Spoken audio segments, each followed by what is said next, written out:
জনের মধ্যে আমগো বিয়া, সব উল্টা পাল্টা কথা বলার জায়গা পাবো না। ফাজিল কোথাকার। সেটা জানো না, আমি জানি আমাকে তুমি ভালোবাসো না, কিন্তু বিশ্বাস করো আমি তোমাকে ভালোবাসি। সাব্বির আহমেদ। আপনি কখনো মা হতে পারবেন না। যাকে বিশ্বাস করেছি সেই আমার সাথে বিশ্বাসঘাতকতা করেছে। আচ্ছা সাব্বির, তোমাকে কি বন্ধু বানিয়ে আমি ভুল করেছি?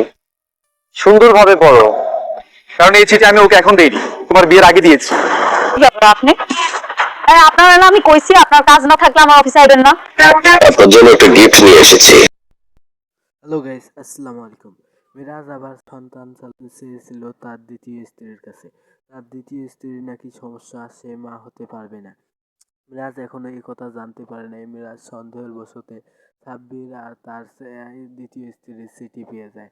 তার মনে অনেক সন্দেহ জেগে যায় যে তার স্ত্রীর সাথে সাব্বিরের সম্পর্ক রয়েছে। কিন্তু সাব্বিরকে সে যখন টেনে নিয়ে গিয়ে সব কথা ঘটনা শুনলো, তারপর সে নিঃসন্দেহ হয়ে বলল, না না, তোমার সাথে আমার স্ত্রীর কোনো সম্পর্ক নেই। তারপর সে চিন্তামুক্ত হলো। সে এখনো জানে না যে তার দ্বিতীয় স্ত্রী বাচ্চা হতে পারবে, মা হতে পারবে না। সেটা জানার পর আসলে সে কি জানবে দ্বিতীয় পার্টে? সে যদি এটা জানার পর সে অনেক অবাক হয়ে আগের স্ত্রী মেঘলার কাছে চলে যেতেও পারে। কি হতে চলেছে গরিব ঘরের রাজপুত্র পার্ট 25-এ? আপনারা যদি দেখতে চান চ্যানেলটি সাবস্ক্রাইব করে রাখতে পারেন।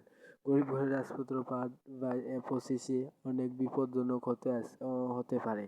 তার দ্বিতীয় স্ত্রীর কপালে বিপদ আসতে পারে এবং তার প্রথম স্ত্রীর কপাল খুলে যেতেও পারে। মিরাজ তার আগের স্ত্রীকে মেনে নিতেও পারে। কি হতে যাচ্ছে আপনারা যদি দেখতে চান তাহলে চ্যানেলটি সাবস্ক্রাইব করে রাখতে পারেন।